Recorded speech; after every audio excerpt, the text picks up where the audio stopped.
в коробці щити. Не піло.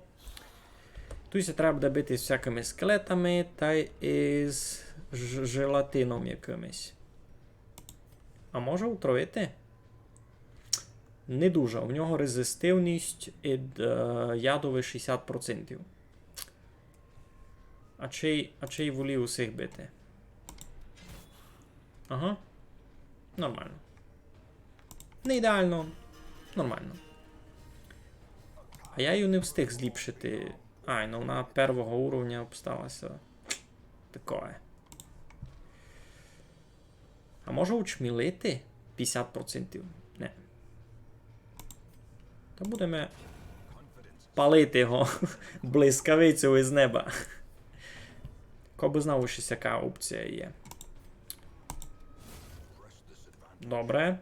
Жабун, в принципі, знає, що чинить. Сисіся гон не ділити? Так. Жабун забити жив.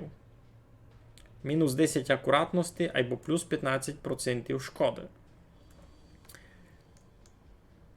І себе треба лічити гет, бо в нього акуратності і так мало, а сяк у нього мінус 4.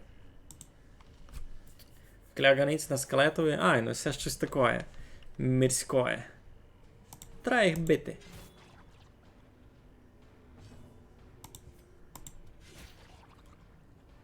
Кляганиць на скелетові, ну правду кажеш, таке паскудне. Ну, встигну його вбити, у мене ще один ход. Ай, ну. Лиш убись попав. 31! Ху-ху! Так, я, коротше, мав жабуновий класти Алдомаш. Серйозно вам кажу. Він іще хворий.